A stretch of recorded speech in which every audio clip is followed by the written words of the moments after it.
Já quero ir começando. Primeira carta de Paulo a Timóteo, capítulo 1, verso 17. O texto sagrado diz assim, eu vou ler na Nova Almeida atualizada. Assim, ao Rei eterno, imortal, invisível, Deus único, honra e glória para todo o sempre. Amém. Se você puder, eu gostaria que você repetisse essa declaração comigo. Pode ser? Diga comigo, ao Rei eterno, imortal, invisível, Deus único, honra e glória pelos séculos dos séculos. Amém. Bom, nessa declaração de exaltação a Deus, o apóstolo Paulo, guiado pelo Espírito Santo, faz uso de alguns adjetivos que são empregados em relação ao Deus que está recebendo a glória e a honra. Ele o chama de Rei eterno, ele o chama de imortal, ele o chama de Deus único, mas também o classifica como Deus invisível. E é justamente essa característica invisível que eu quero dar destaque na minha mensagem hoje. O tema da minha mensagem hoje é o Deus invisível. A palavra aqui traduzida invisível no original grego é a palavra aoratos. Ela significa despercebido, que não pode ser visto e, como foi traduzido na maioria das escrituras, invisível. Eu quero te mostrar que mais do que um adjetivo, essa é uma característica apresentada pelo próprio Deus na Escritura, na revelação de si mesmo. O Deus invisível. Com essa declaração concordam vários outros textos da Bíblia. Um Deus que decidiu, embora revelando-se ao homem, não ser visto pela percepção visual, pelo contato dos olhos. Então, há vários textos que declaram isso. No Evangelho de João, no capítulo 1, no verso 18, nós lemos, ninguém jamais viu a Deus. Em João, no capítulo 5, no verso 37, Nosso Senhor afirma, o Pai que me enviou, esse mesmo é quem tem dado testemunho de mim. Vocês nunca ouviram a voz dele, nem viram a sua forma. Em Colossenses 1,15, o apóstolo Paulo, referindo-se a Cristo, diz, ele é a imagem do Deus invisível. Em 1 Timóteo 6,16, o apóstolo diz sobre Deus, o único que possui imortalidade, que habita em luz inacessível, a quem ninguém jamais viu, nem é capaz de ver, a ele honra e poder eterno. Amém.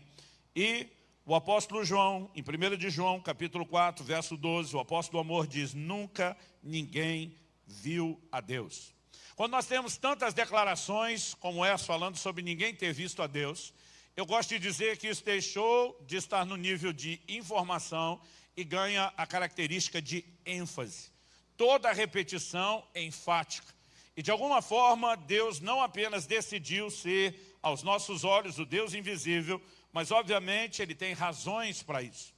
Ao longo dos anos, eu comecei a me questionar, olhando para essa declaração bíblica, qual teria sido o motivo ou as razões que levaram Deus a decidir permanecer invisível aos nossos olhos. E lendo e estudando a Bíblia, eu fui encontrando algumas respostas. Eu localizei pelo menos 3 motivos que merecem ser destacados. E essas 3 razões sempre chamaram a minha atenção.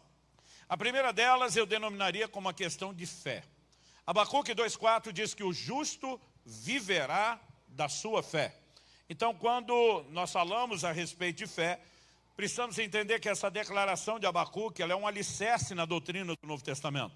Paulo vai repetir essa frase na carta aos Romanos e aos Gálatas, ela também aparece na epístola aos Hebreus, e nós entendemos que o justo não apenas se converte, ele vive da fé. Mas qual é a definição de fé? A própria palavra de Deus diz em Hebreus 11,6, que a fé é a certeza das coisas que se esperam e a convicção das coisas que não se veem.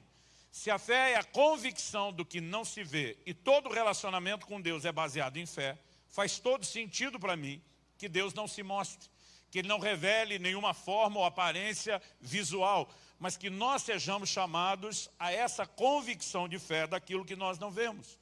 Em 2 Coríntios 5,7, o apóstolo Paulo diz, visto que andamos por fé e não por vista. A caminhada de fé torna desnecessária a vista, o sentido, a percepção natural dos olhos. E, para mim, isso por si já seria motivo suficiente.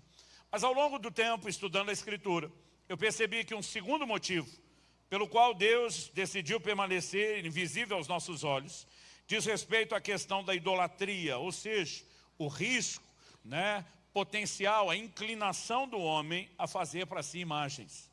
Em Êxodo 19, nós lemos de como, quando a nação de Israel, que sai do Egito, libertada por Deus com mão forte, sinais, prodígios e milagres, quando eles chegam no Monte Sinai e Deus revela a sua glória, a Bíblia diz que o monte chacoalhou e tremeu diante da manifestação da glória de Deus. Uma nuvem escura envolve o topo do monte. A Bíblia diz que havia relâmpagos, vozes, trovões, fogo.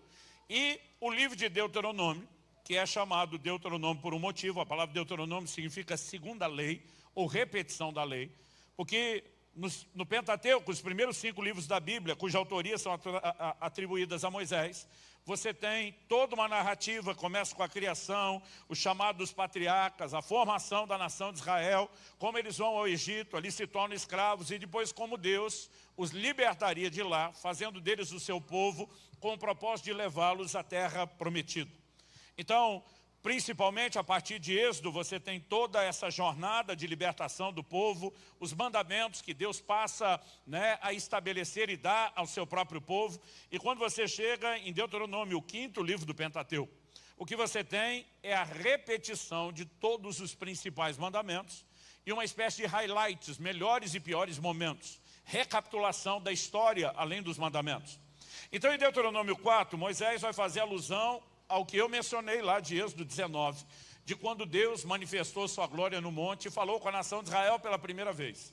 Ele diz no verso 12, então o Senhor falou a vocês no meio do fogo, e vocês ouviram o som das palavras dele. Vocês ouviram a voz, mas não viram aparência nenhuma, só escutaram a voz. Moisés é enfático. Deus se fez ser ouvido, mas não se permitiu ser visto. Vocês escutaram a voz, mas não viram aparência nenhuma. Qual o motivo? Os versos 15 a 18 de Deuteronômio 4 pontuam. Tenham cuidado, guardem bem a sua alma, porque vocês não viram aparência nenhuma no dia em que o Senhor, o Deus de vocês, lhes falou em Horebe, no meio do fogo. Portanto, tenham cuidado para não se corromperem, fazerem para si alguma imagem esculpida na forma de ídolo, semelhança de homem ou de mulher, semelhança de algum animal que há na terra, semelhança de alguma ave que voa pelo céu, semelhança de algum animal que rasteja sobre a terra, semelhança de algum peixe que há nas águas debaixo da terra. Nos versos 23 e 24, nova advertência. Tenham cuidado de não se esquecer da aliança que o Senhor seu Deus fez com vocês. Aliás, isso se tornaria um dos 10 mandamentos. Não façam para si nenhuma imagem esculpida, nenhuma semelhança de coisa que o Senhor, o Deus de vocês, proibiu. Porque o Senhor, o Deus de vocês, é fogo consumidor, é Deus zeloso. Então Deus claramente diz, não quis mostrar nenhuma forma para que vocês não tentassem reproduzir essa forma numa imagem de escultura, num ídolo. O terceiro e último motivo pelo qual Deus decidiu permanecer invisível aos nossos olhos, o primeiro é a questão da fé, o segundo, o risco potencial de idolatria, mas o terceiro eu chamo da questão da limitação humana. Ou seja, a nossa impossibilidade, a nossa incapacidade de suportar uma revelação de Deus. Eu citei agora há pouco, na introdução, 1 Timóteo capítulo 6, verso 16, quando Paulo fala que Deus habita em luz inacessível, e ele diz, a quem ninguém jamais viu, nem é capaz de ver. Esse não é capaz de ver, não diz apenas a capacidade dos olhos de conseguir ou não enxergar, né? É porque ele habita numa luz inacessível. Eu e você não podemos ter um contato de percepção visual com a glória de Deus. Quando Moisés, em Êxodo 33, faz uma oração, eu diria ousada, abusada, e ele pede a Deus, me mostra a sua glória. Qual foi a resposta divina? Êxodo 33, de 20 a 23, diz que o Senhor fala assim, você não poderá ver a minha face, porque ninguém verá minha face e viverá. Disse mais o Senhor, eis aqui um lugar perto de mim, onde você ficará sobre a rocha. Quando a minha glória passar, eu porei você numa fenda da rocha e o cobrirei com a mão até que eu tenha passado. Depois, quando eu tirar a mão, você me verá pelas costas, mas a minha face ninguém verá. Deus está dizendo, ninguém verá minha face por um motivo. Homem nenhum que a ver poderá suportar. Deus diz, em outras palavras para Moisés, você seria desintegrado pela manifestação da minha glória se a gente se encarasse. Né? Então Deus diz a Moisés, eu não posso dar o que você está pedindo. Mas por outro lado Deus diz, mas vou te dar uma versão limitada dosada, no nível que você pode suportar, para que você tenha uma revelação, ainda que menor, inferior daquilo que eu realmente sou, mas que permita você ter uma pequena experiência com a minha glória. Ou seja, Deus não decidiu permanecer invisível aos nossos olhos pela falta de uma forma. Ele diz para Moisés, você não pode me ver face a face, mas eu vou te mostrar minhas costas. Ou seja, Deus está dizendo, não é falta de forma, é simplesmente a incapacidade de poder encará-lo. Eu sei que um dia essa realidade vai mudar. O apóstolo Paulo diz em 1 Coríntios, no capítulo 13, no verso 12, que hoje nós conhecemos em parte, mas então, esse então é quando Deus terminar o que começou, nós conheceremos plenamente, como também somos plenamente conhecidos. Se Deus é onisciente, nos conhece totalmente, e nós vamos conhecê-lo do jeito que Ele nos conhece, significa que um dia haverá conhecimento irrestrito, total. Hoje eu e você precisamos entender certas limitações. Por exemplo, a Bíblia diz que carne e sangue não podem herdar o reino de Deus, nem a corrupção que carregamos na carne pode herdar a incorrupção. Essa é a razão pela qual na vinda de Cristo mortos serão ressuscitados, os vivos serão transformados e os nossos corpos serão glorificados, para que a gente possa suportar essa glória que hoje nossa carne não pode suportar. Então, apesar de hoje não poder olhar para Deus face a face, ver a plenitude da sua glória, nós sabemos que um dia isso será não apenas possível, mas disponível. Eu não sei você, mas eu fico empolgado. E eu aguardo esse dia com paciência, porque vê-lo antes significa que a gente não suportaria. Mas de repente, eu começo a perceber que nessa revelação de Deus a Moisés, quando o Senhor diz, olha, vou deixar ver um pouco, mas não tudo. Você tem a explicação de algo que na teologia nós chamamos de teofania, são as aparições de Deus ao longo da Bíblia. Mas pastor, o senhor gastou um tempão no início, lendo o texto que diz que ninguém jamais viu a Deus. É verdade. E nós temos vários textos falando de gente que viu a Deus. Mas pastor, isso não é contradição? Não. A Bíblia não se contradiz. Ela é perfeitamente harmônica em toda a sua revelação. E eu sempre digo às pessoas, se você encontrar uma aparente contradição, o que você tem é só um desafio de interpretação. Por quê? Porque se você olhar para a Escritura, há o relato de várias pessoas que viram Deus. Por exemplo, quando a Bíblia fala do anjo do Senhor, o anjo, artigo definido, diferente de um anjo indefinido, artigo indefinido, né? A Bíblia sempre está falando de uma aparição do próprio Deus. Você olha nesses relatos bíblicos, falas, declarações que cabem só a Deus e a nenhum anjo. Você percebe, por exemplo, o anjo do Senhor recebendo culto e adoração, mas quando você olha o livro do Apocalipse, um outro anjo diante de quem João se dobra para adorá-lo e diz, não, levanta, adora a Deus. Então, é evidente que quando nós temos esses relatos, se trata de uma manifestação do próprio Deus. Quem apareceu a Moisés na sarça? A Bíblia diz, o anjo do Senhor. Ainda que ele não tenha visto forma, tenha visto um fogo, ele já tinha algumas experiências. Depois, em Êxodo 24, nos versos 9 e 10, a Bíblia diz assim, Moisés, Arão, Nadab e Abiú e 70 dos anciãos de Israel subiram o monte e viram o Deus de Israel, sob cujos pés havia como que uma pavimentação de pedra de safira, que se parecia com o céu na sua claridade. Deus não estendeu a mão contra os escolhidos dos filhos de Israel. Eles viram Deus, comeram e beberam, ou seja, não morreram. Agora, viram Deus na sua forma plena? Evidente que não. A ênfase está aqui mais para a pavimentação de safira debaixo dos seus pés. Parece que viram a base do seu trono e não quem estava lá. Mas há outros relatos de gente que viu uma forma completa além dos pés. E ainda assim não morreram. Gideão, quando vê o anjo do Senhor, ele diz, ai de mim. Mas o próprio Senhor responde para ele, não tenha medo, você não morrerá. Manoá, o pai de Sansão, quando percebe que o anjo do Senhor é que havia aparecido a ele para dar a notícia do nascimento do filho, ele diz, nós vamos morrer. Ele fala para a mulher, porque vimos a Deus. E a mulher responde, se o Senhor quisesse nos matar, não teria aceito das nossas mãos o holocausto. E eles não morreram. Isaías capítulo 6, ele declara, no ano em que morreu o rei Uzias, eu vi o Senhor assentado num alto sublime trono, e as olas do seu manto enchiam todo o templo. Isso tem levado as pessoas a perguntar, mas e aí, as pessoas viram a Deus ou não viram? Porque se há vários relatos falando que viram, porque há tanta ênfase no fato de que não viram. E quando as pessoas me perguntam, viram ou não viram a Deus? Eu digo, tanto viram quanto não viram. Eles falam, como é possível? Eu digo, o que eles viram nunca foi uma manifestação plena de quem Deus é, porque isso não poderia ser suportado. Então, se você olhar na perspectiva da plena revelação de Deus, ninguém viu. Se você olhar manifestações ou revelações dosadas ou limitadas, viram.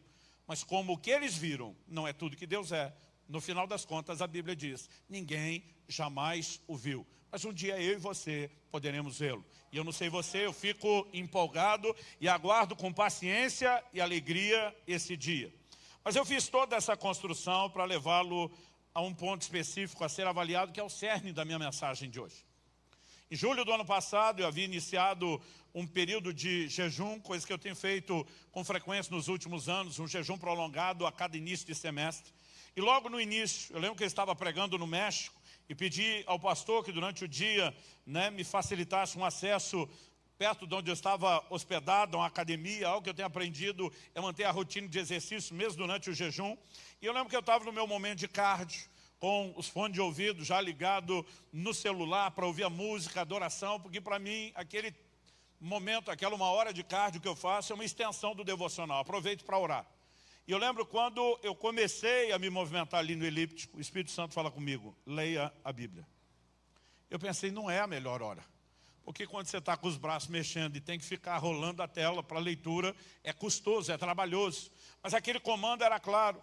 Então eu coloquei o celular no painel, no visor do elíptico e decido que vou passar aquela 1 hora lendo a Bíblia. E eu estava no início da leitura de Deuteronômio. E cheguei em Deuteronômio 4, o texto que nós lemos, que fala que Deus não mostrou forma alguma no dia em que ele apareceu no monte. E nessa hora o Espírito Santo fala comigo de maneira nítida e clara, o Deus invisível. E foi por isso que eu dei esse tema à mensagem. Foi ali que começou. O Senhor me faz lembrar das declarações de Paulo, chamando Deus de invisível. Ele me faz lembrar de todo esse processo que eu passei questionando por que ele nunca quis ser visto pelos nossos olhos. Quais são os motivos e as razões. E nessa hora o Espírito Santo não só me fez lembrar disso, mas ele me diz, existe algo que você não entendeu. E eu pensei, poxa, então teremos um 4º motivo na lista. Mas o Senhor falou comigo, ele está mais para um desdobramento de um dos 3, do que necessariamente para uma 4ª classificação. E Deus chamou minha atenção exatamente no momento onde eu estava falando, agora há pouco a vocês, de que Ele não queria que nós reproduzíssemos a imagem vista na forma de um ídolo. O Senhor me diz, até hoje você só pensou que ídolos significam outros deuses. E de fato a Bíblia diz, não terás outros deuses diante de ti. Mas nesse dia Moisés está falando da parte de Deus. Deus não mostrou a forma dele, para vocês não tentarem reproduzir aquilo que vocês pudessem ter visto de que ele é. Ou seja, Deus está dizendo, eu não estou proibindo vocês só de fazer imagens de outros deuses, falsos deuses, que não são Deus vivo e verdadeiro. Deus está dizendo, eu não quero nenhuma imagem minha. E é por isso que eu não vou deixar vocês ver nada, para que vocês não tentem reproduzir uma imagem minha. E de repente aquilo cai que nem uma bomba no meu coração. Eu digo, mas peraí, o problema então da imagem não é substituir Deus por outro Deus. De repente Deus está dizendo, eu não quero que vocês façam nenhuma imagem minha, mesmo que não haja uma troca. E essa é a ênfase principal. Aliás, se você pensar no que é que acontece em Êxodo 32, é justamente isso. Quando Moisés sobe ao monte para receber de Deus os 10 mandamentos, existe algo que tinha acontecido naquela primeira manifestação de Êxodo 19, citada, recapitulada por Moisés em Deuteronômio 4. Quando a glória de Deus se manifestou e falou, o povo ficou apavorado, mesmo que não viram nenhuma forma, só de escutar o som da voz. Eles vão para Moisés depois e dizem, nós vamos morrer se Deus continuar falando e a gente escutando. Então que Deus fale com você e você fala para a gente. A partir daquele momento, Deus diz para Moisés, de hoje em diante eu falo com você e você fala com o povo. Deus está dizendo, não vou mais falar ao povo. Por quê? Porque o povo manda em Deus? Evidente que não. Mas Deus não dá nada para quem não valoriza. E Deus diz, eles não vão mais me escutar. De hoje em diante eu falo com você, você fala com eles. Então Moisés sobe ao monte, convocado por Deus para receber os 10 mandamentos. Mas quando Moisés sobe ao monte, a Bíblia diz que ele ficou 40 dias e 40 noites. Não há nada que indique que ele sabia quanto tempo ficaria quando subiu. A gente sabe o tempo de quando ele voltou. Moisés não tem um meio de comunicação. Não tem um celular no bolso para mandar um WhatsApp para Arão, para os líderes de Israel, dizendo, gente, a glória está densa. Não sei quanto tempo eu vou curtir, segura a onda aí, uma hora dessa eu volto. Não existe comunicação. O homem sumiu naquela montanha e depois de quase 1 mês e meio, ele não deu sinal de vida. Você consegue imaginar a impaciência do povo? Dia após dia, ninguém sabe de Moisés, ninguém tem notícia de Moisés, o Moisés não volta, o Moisés não aparece. E Deuteronômio 32, Êxodo 32 diz, do verso 1 ao 5. O povo viu que Moisés demorava para descer no monte. Então reuniu-se em volta de Arão e lhe disse, levante-se, faça para nós deuses que vão adiante de nós, pois quanto a esse Moisés, o homem que nos tirou do Egito, não sabemos o que lhe aconteceu. Agora, ninguém mais ouve Deus, porque Deus só fala com Moisés, e o Moisés sumiu, ou seja, o povo está offline, desconectado do céu. Não tem acesso a Deus. Então eles chegam para Arão e diz, faça para nós deuses que vão adiante de nós. Eu ficava doido quando eu li esse texto. Eu disse, esse povo foi liberto por Deus com mão forte, e já está trocando Deus depressa. Depois o texto diz assim, Arão respondeu, tirem as argolas de ouro das orelhas de suas mulheres, de seus filhos, de suas filhas, tragam para mim. Então todo o povo tirou das orelhas as argolas e as trouxe a Arão. Este, recebendo-as das mãos dele, trabalhou o ouro com buril e fez dele um bezerro de metal fundido. Então disseram, são estes, ó Israel, seus deuses, que tiraram você da terra do Egito. Essa afirmação do verso 4 me deixava ainda mais indignado. Porque eu dizia, além de trocar Deus por outro, estão dando toda a moral e a glória do que Deus fez, libertando eles do Egito, para outro Deus, que nem Deus é de verdade. E eu sempre pensei que eles estavam falando de outro, por causa da expressão deuses no plural. Faça para nós deuses que vão adiante de nós. Esses são seus deuses que tiraram vocês da terra do Egito. Mas a verdade é que a palavra traduzida aqui, deuses, nesses 2 versículos, no original hebraico, é a palavra Elohim.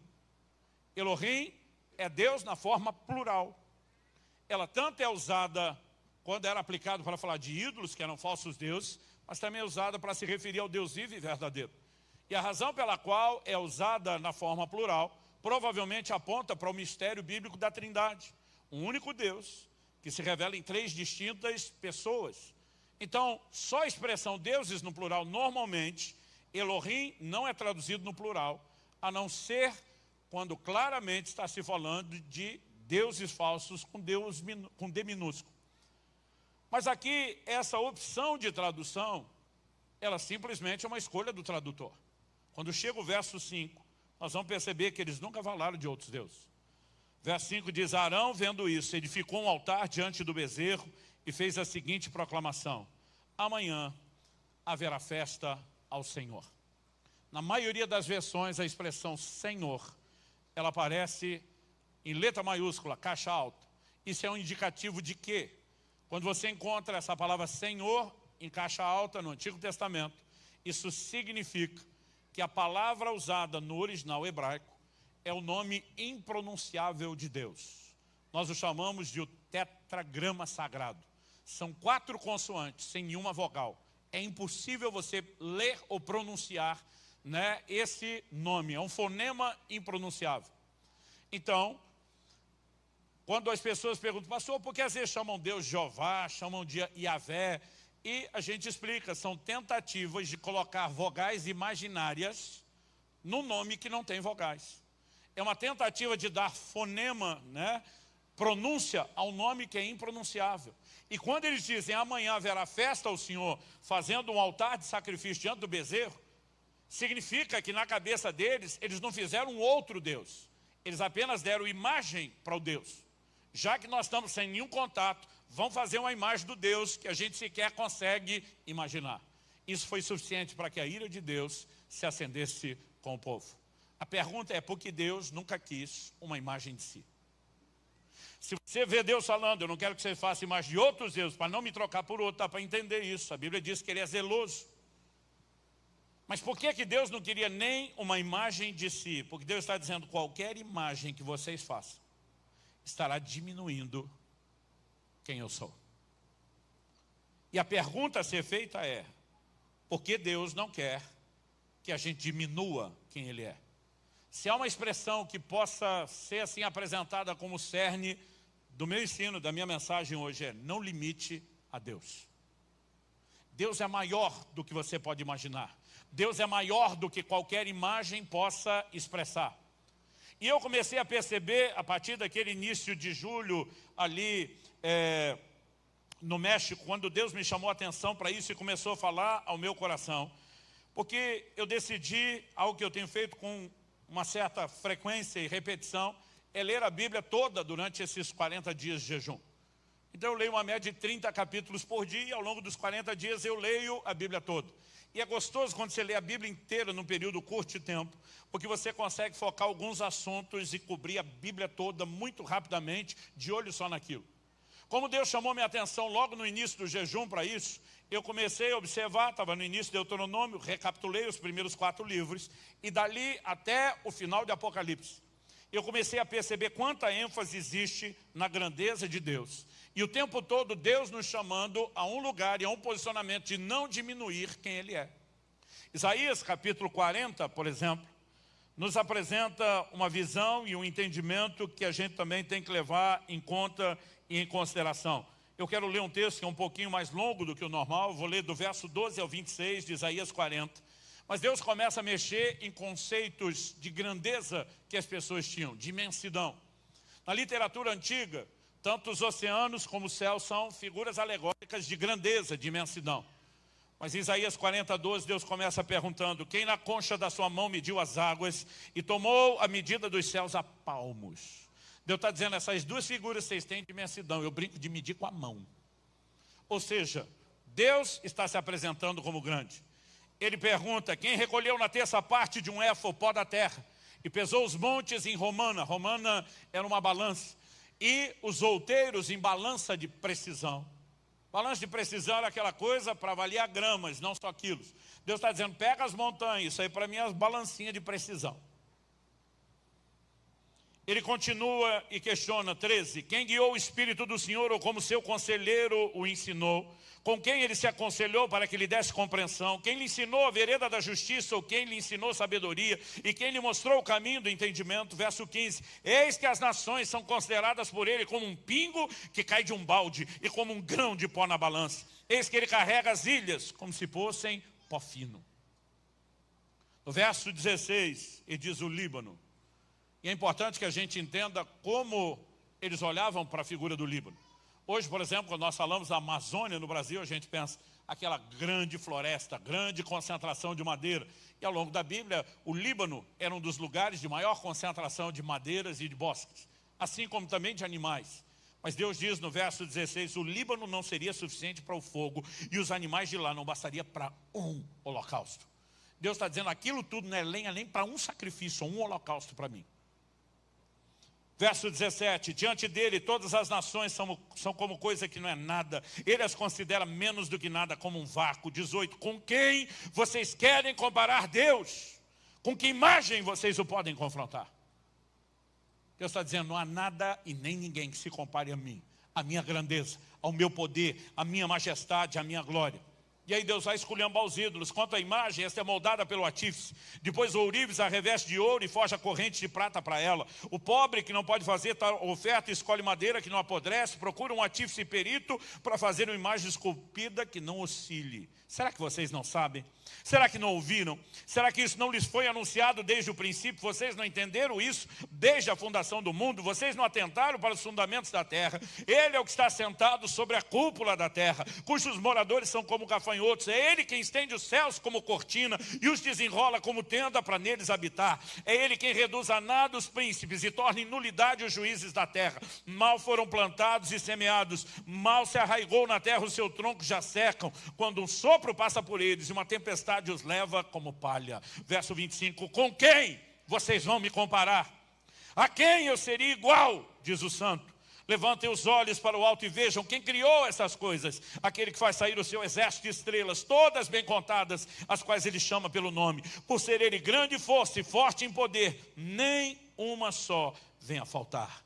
Grande em força, forte em poder.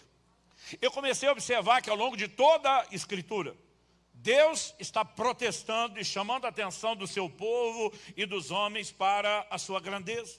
Por quê? Deus tem alguma necessidade de reconhecimento?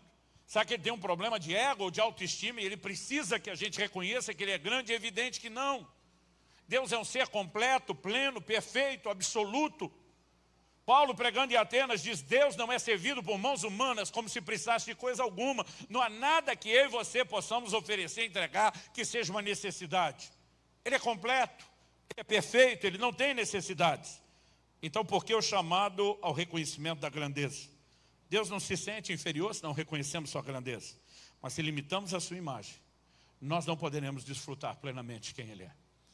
É por isso que você vai ver Deus dizendo em Números 23, 19, Deus não é homem para que minta, nem filho de homem para que mude ideia. Ele está dizendo: não me compare com as pessoas que você conhece. Eu não sou como vocês. Por que é chamado? Porque Ele sabe que se produzimos uma imagem interior de um Deus menor, nós não vamos poder desfrutar de quem Ele é. Ninguém tem experimentado o que Deus pode fazer sem um conceito de grandeza de quem Deus é e do seu poder. Quando a Bíblia fala de Abraão, que é chamado o pai da fé, Romanos 4, 20 e 21 diz: não duvidou por incredulidade da promessa de Deus, mas pela fé se fortaleceu, dando glória a Deus, estando plenamente convicto de que Deus era poderoso para cumprir o que havia prometido. O anjo Gabriel, por ocasião da anunciação, diz em Lucas 1,37, porque para Deus não haverá impossíveis em todas as suas promessas. O tempo todo Deus chamando a gente: abra a sua cabeça, amplie a sua mente, pare de pensar em limitações e impossibilidades, porque essa linguagem não existe para Deus. Jesus, falando com os seus discípulos, diz em Marcos 10, 27, para os seres humanos é impossível, contudo não para Deus, porque para Deus tudo é possível.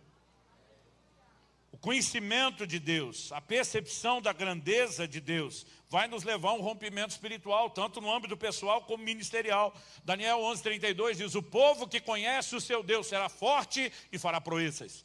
A revelação de quem Deus é afeta a sua identidade e a sua produtividade. O entendimento de quem você é e o entendimento daquilo que você pode fazer é diretamente afetado pela percepção da grandeza de Deus. Ninguém na Bíblia e na história que tem construído algo diferenciado para Deus o fez sem percepção da sua grandeza. Quando Salomão está para construir o mais glorioso, extraordinário e excelente templo da história, ele manda um recado a um dos reis vizinhos que o ajudaria com fornecimento de material. Segundo Crônicas 2, 5 e 6, ele diz: o templo que edificarei será grande, porque o nosso Deus é maior do que todos os deuses.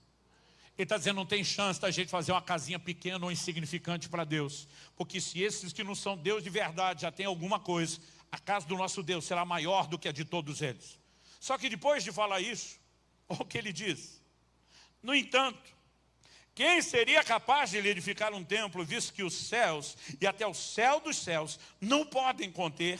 E quem sou eu para lhe edificar um templo, a não ser para queimar incenso diante dele? Ele diz: por maior, por mais extraordinária que essa casa seja, ela é nada, é impossível que ela contenha a presença de um Deus que é um ser infinito, cujos céus e os céus dos céus não podem conter. Salomão disse: eu já entendi que o propósito dessa casinha de nada perto da presença dele, é apenas um lugar para queimarmos incenso, é um lugar de adoração, é um lugar de oração, é um lugar de conexão com Deus que não cabe em nenhuma casa.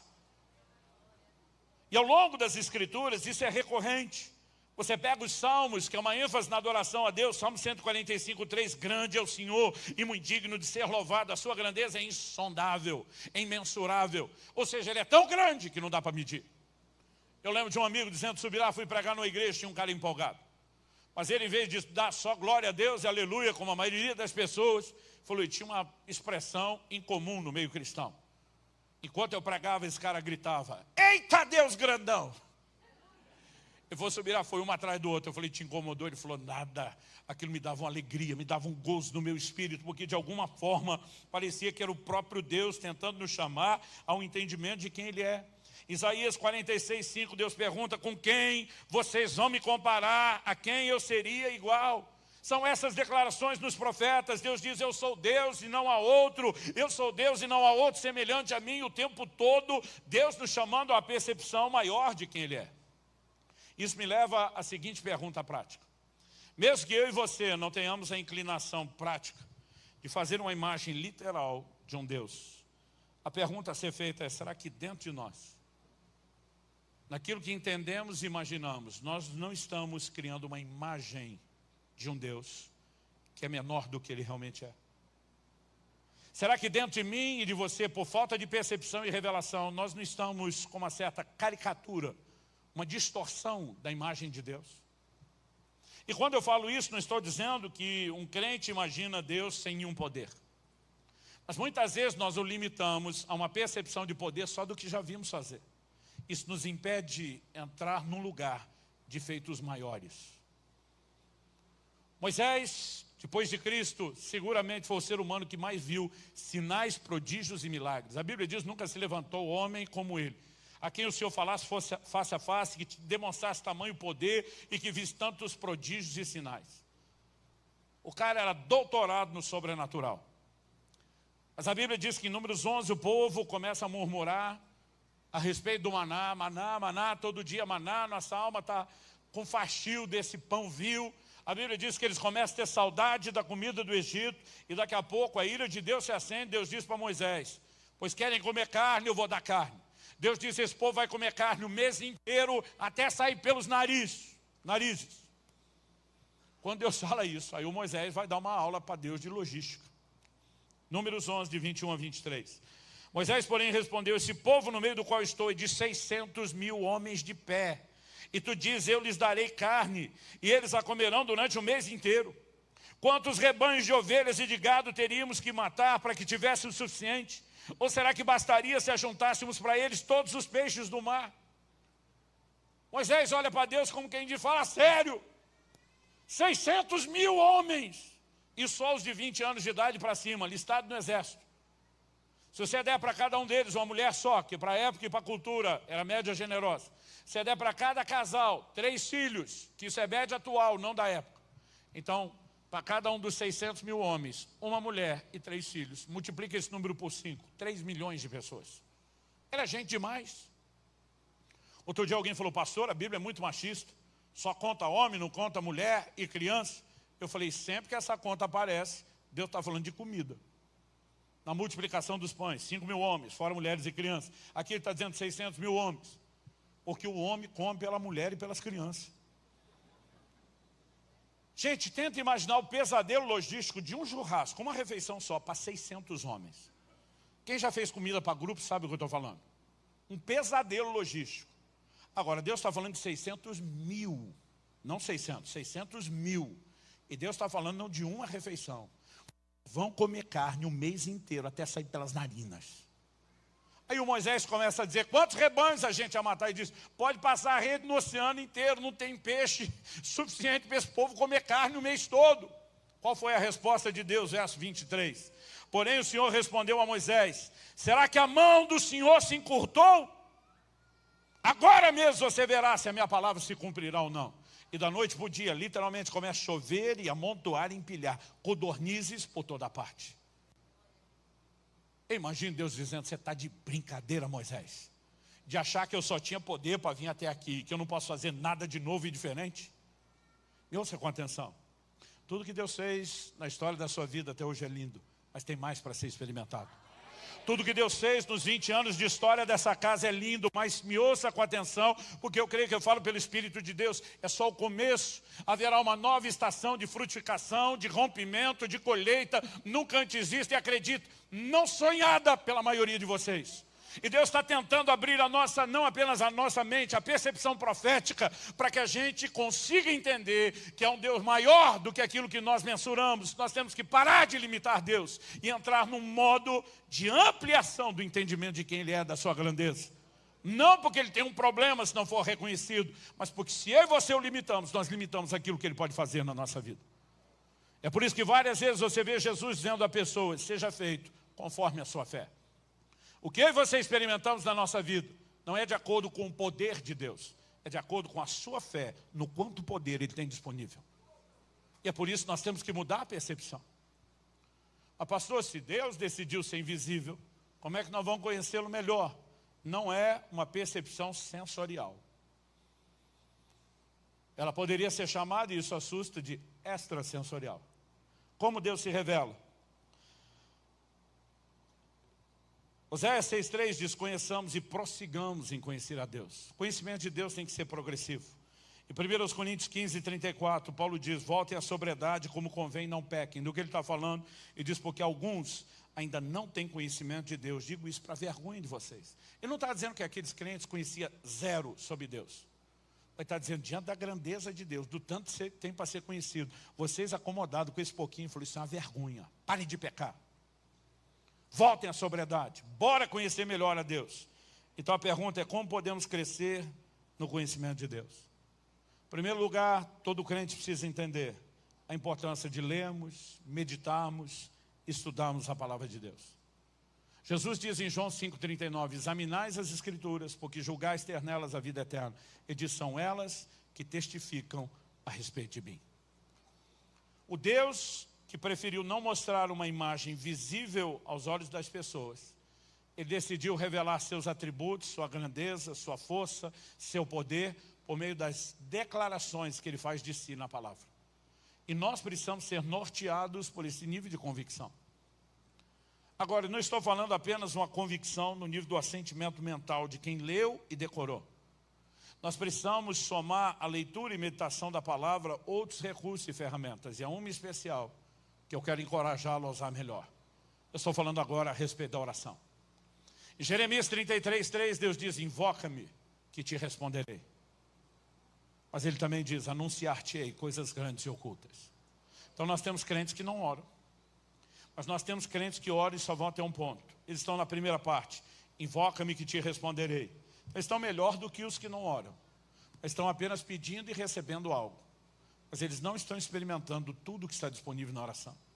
Oração não deveria ser só um meio de ter resposta. Oração também deveria ser um meio de acesso a um lugar de revelação. Anunciar-te-ei coisas grandes e ocultas que tu não sabes. As pessoas às vezes me perguntam, pastor, como o senhor recebe suas mensagens? Quando está estudando a Bíblia, eu falei, quase nunca. A maior parte das vezes elas vêm quando eu estou orando.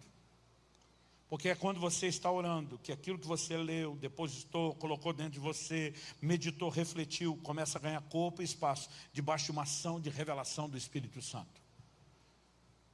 Então não fala apenas de ler a Bíblia, mas de entrar num lugar onde, como Abraão, posso te dizer de nós, estando plenamente convicto. Eu fico me perguntando, se a maioria de nós tem noção de que criou uma caricatura, uma distorção de Deus no coração. Gente, em 30 anos como pastor, que eu completei em dezembro agora, eu não sei te dizer quantas horas de atendimento pastoral, né, eu já dei de aconselhamento. Pastor não conta horas de atendimento como piloto conta de voo, para a gente chegar no fim da carreira e dizer foi tanto. Mas certamente estou falando de muitos milhares de pessoas. A maioria das pessoas não percebem. Mas quando estão abrindo o coração e choramingando, Jesus diz que a boca fala do que está cheio o coração. Eles transbordam um conteúdo errado do coração. A maioria dos crentes que estão em crise, e todos passamos por isso. Não estou julgando ninguém que tem enfrentado, eu já passei por isso. Mas a maioria das pessoas está em crise. Elas estão sempre demonstrando uma falta de entendimento de quem Deus é. Essa é a razão da crise. No momento das perdas, a mulher de Jó vira para ele e diz, amaldiçoa seu Deus e morre. Ele vira e diz para ela o que muito marido já quis falar para sua esposa. Você fala como uma louca. Em outro momento ele diz, ainda que ele me mate, eu louvarei.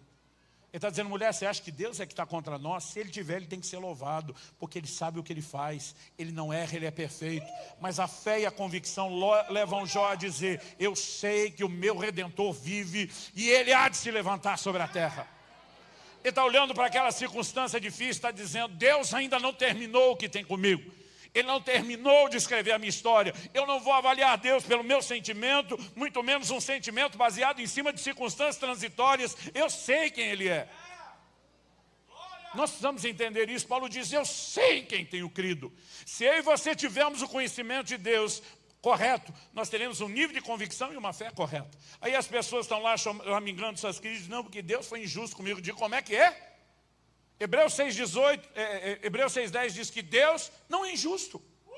Outro dia não, porque Deus falou e não cumpriu. Como é que é? Hebreus 6,18 diz, é impossível que Deus minta. Tito 1, versos 2 e 3 diz, o Deus que não pode mentir, prometeu antes dos tempos eternos e no momento oportuno, na hora que Ele quer, não na que você quer, no momento oportuno, manifestou sua palavra, mediante a pregação que me foi confiada por ordem de Deus, nosso Salvador. 1 Samuel 15, 29, a glória de Israel não mente nem muda de ideia. Quanto mais eu e você conhecemos e entendemos a palavra, e essa convicção vai se fortalecendo dentro de nós, não há como questionar a possibilidade de Deus mentir. Outro dia um falou, não, mas Deus não me protegeu. Eu digo, como é que é? Romanos 8, 31 para cima dele. Que diremos, pois, à vista dessas coisas, se Deus é por nós, quem será contra nós? Ah, mas Deus não se importa. Eu digo, como é que é? Romanos 8, 32 para cima deles.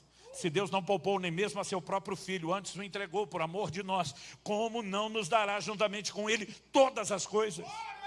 Salmo 27, 10, ainda que minha mãe e meu pai me desamparem, os últimos a desistir de qualquer ser humano. Ainda que meu pai e minha mãe me desamparem, o Senhor me acolherá. Não há chance de que Ele te abandone. Nós precisamos entender e passar a declarar em linha com a palavra de Deus. E diz, nunca te deixarei, jamais te abandonarei. E Deus está revelando quem Ele é. Outro dia um falou, não, porque Deus não foi fiel. Eu digo, como é que é? Deuteronômio 7, 9 para cima deles. Portanto, saibam que o Senhor, seu Deus, é Deus. Ele é o Deus fiel, que guarda aliança e misericórdia até 1000 gerações aos que o amam e cumprem os seus mandamentos. Um Deus cujo amor falha. Um dia desse alguém falou, eu perdi o primeiro amor, nós podemos corromper o amor, mas às vezes eu não sei se o amor de Deus também não dá umas falhadas. Eu digo, como é que é? Romanos 8, 38, 39 neles, porque eu estou bem certo, convicção, eu estou bem certo, não só certo, eu estou bem certo de que nem a morte, nem a vida, nem os anjos, nem principados, nem coisas do presente, nem do porvir, nem os poderes, nem a altura, nem a profundidade, nem qualquer outra criatura poderá nos separar do amor de Deus que está em Cristo Jesus, nosso Senhor. Há um lugar onde a revelação, o entendimento de quem Deus é, por meio da sua palavra, turbinada por essa revelação, que é fomentada no ambiente de oração, começa a nortear você. Você não é mais levado e agitado, como diz Tiago capítulo 1, pelo vento ou como as ondas por conta do vento. Nós temos um nível de convicção inabalável. E Deus deseja ampliar a nossa percepção da grandeza dele. Então eu comecei falando de como no início do jejum, que era ainda o mês de julho, Deus me fez entender que nós não podemos limitá-lo. Mas no final do jejum, Deus me deu uma experiência inesquecível. Pela madrugada do 39º dia, já tinha passado a meia-noite, então já tinha terminado o 38º e eu tinha iniciado o 39º de um período de 40 dias de jejum. Eu acordo no meio da noite. O sono do final do jejum é um sono muito profundo, pesado. Eu descobri, e tenho feito isso com frequência, que você pode forçar o corpo a entregar energia em jejuns prolongados para não ter fraqueza ou tontura.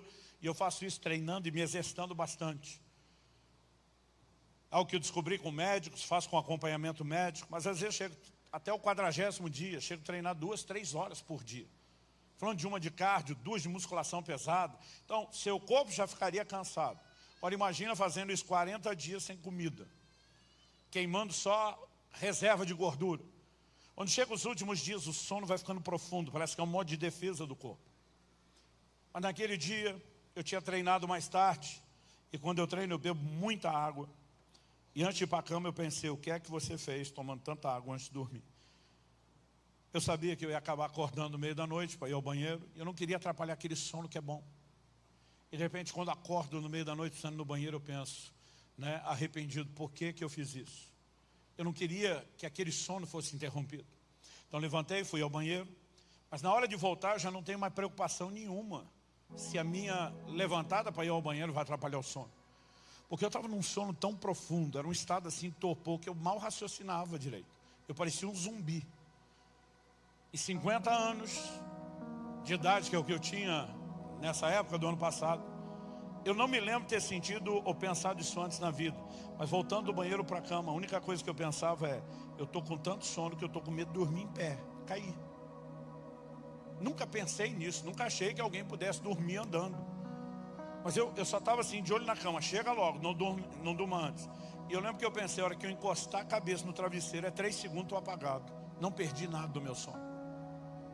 Então logo eu celebrei isso dentro de mim e deitei, encostei a cabeça no travesseiro. Uma sugestão interior, parecia um pensamento ou um sentimento, vem dentro de mim: por que você não ora um pouco? Eu pensei, não quero orar, eu quero dormir. Eu estou orando há 39 dias, vou continuar amanhã durante o dia, agora eu quero dormir. Mas é como se aquilo ficasse dando eco dentro de mim e não parasse. E de repente eu penso, certeza que isso não é meu. Eu não quero orar, eu quero dormir. Então eu penso, será que isso vem do reino espiritual? Não é porque era extraordinário, espetacular ou convincente. É só porque eu tinha certeza que não podia ser minha cabeça. Minha cabeça estava me dizendo, dorme. Aí eu penso, se for o reino espiritual, certeza que não é coisa do diabo. Ele não é doido para me mandar orar. Então, por eliminatória, eu penso, será que é Deus me chamando? Mas não parecia algo que você possa dizer, é a voz de Deus. Era muito simples. Mas ao mesmo tempo que eu estou pensando, eu imagino, se eu defender o prazer inferior do sono, isso for um convite divino e eu não atender, eu vou sacrificar um prazer superior. Eu falei, por um ou pelo outro, mesmo sem convicção, eu prefiro arriscar e perder o sono. Eu falei, eu vou orar. Eu estava tão atordoado de sono que eu mal conseguia pensar. E eu lembro que eu comecei a oração, já na primeira frase já me arrependi. Porque eu comecei a oração dizendo assim, Deus, muito obrigado por mais um jejum que está chegando ao fim. Eu mesmo penso, o que eu estou falando? Estou agradecendo que Ele me sustentou até aqui, eu estou celebrando que vai acabar. Tipo assim, o que eu estou falando? Só que porque eu toquei no assunto do jejum, eu imediatamente me lembrei de algo. Pela primeira vez, minha mulher e meus filhos estavam me acompanhando durante todo o jejum. Eles decidiram que variam os 40 dias comigo. Eu penso, gente jejuando 40 dias já não tem muito, mas uma família inteira. Eu me lembro depois de vários pastores, líderes, irmãos da nossa igreja, eles já sabem a época do meu jejum. E quase 20 estavam me acompanhando. E eu começo a dizer, Senhor, tanta gente se mobilizando, isso é histórico. Isso não é só fora do comum, da curva, é histórico. Emocionado, principalmente por pensar na família, eu penso, eu nem chamei ninguém. Quando dentro de mim eu resmungo na oração, eu nem chamei ninguém. Aí sim eu ouvi a voz de Deus. A voz disse, quem chamou fui eu. E até esse dia eu nunca imaginei que pudesse haver um chamado vindo do Senhor para esse lugar mais profundo. Mas quando a voz disse, quem chamou fui eu, não há palavras que possam descrever o que aconteceu na sequência. Deus entrou naquele quarto. Eu brinquei, alguém no céu apertou o botão que ativa o modo glória. A glória de Deus encheu aquele quarto. E uma percepção da grandeza dele me inundou de uma forma inexplicável. Não há forma, não há palavra, não há vocabulário, não há ilustração que possa explicar a percepção de grandeza que eu tive naquele dia. Para mim era Deus tentando dar um elemento um pouquinho mais prático daquilo que tinha começado no início do jejum. Eu fechei meus olhos com toda a força, porque embora fosse a coisa mais prazerosa do mundo, a percepção daquela presença, a sensação de grandeza, de infinitude daquilo era assustador. Não dá para explicar como algo pode ser tão maravilhoso e assombroso ao mesmo tempo. Pastor, era um medo ruim? Não. Mas um profundo senso de reverência e temor toma o seu coração com a percepção da presença dele.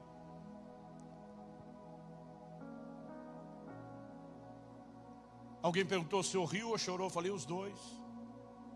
Alternado, não, tudo misturado, era uma loucura de sentimentos.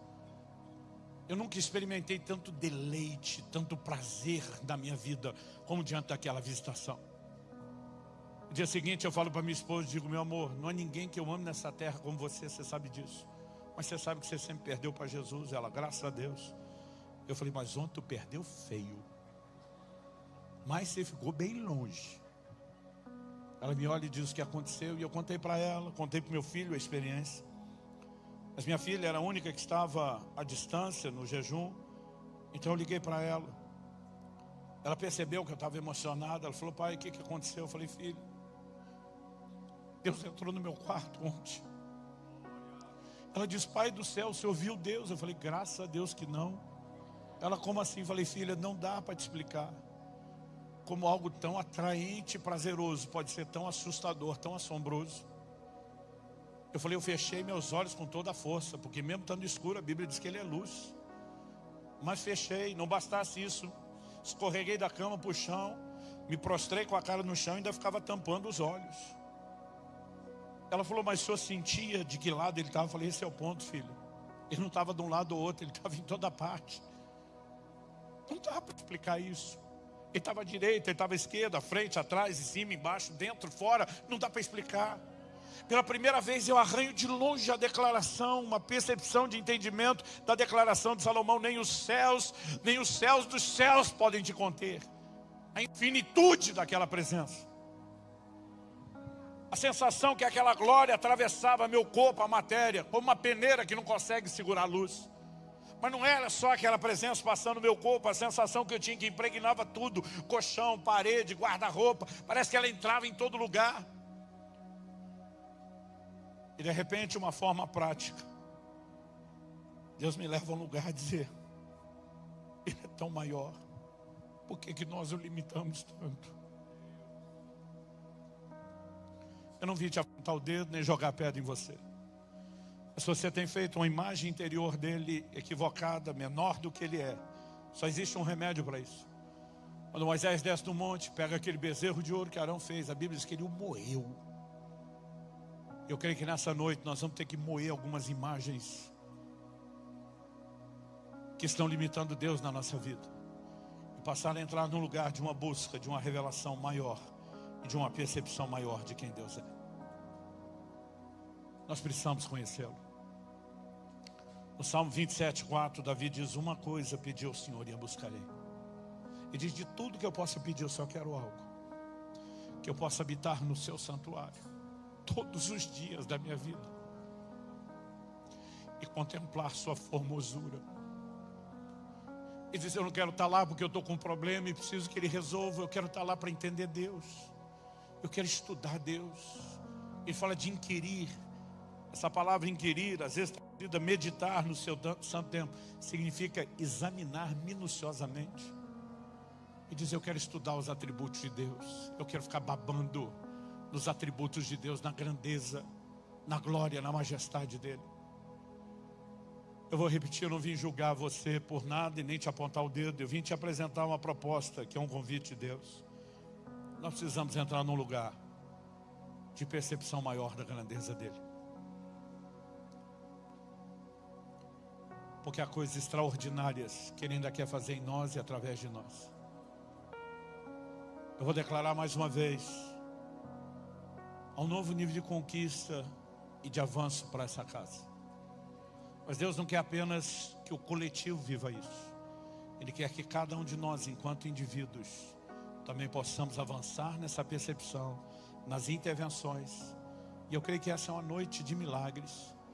Porque alguns de nós vamos nos permitir libertar-se dessa caricatura, dessa imagem reduzida de Deus, enxergá-lo melhor e maior. Isso nos permitirá experimentar mais do que ele tem.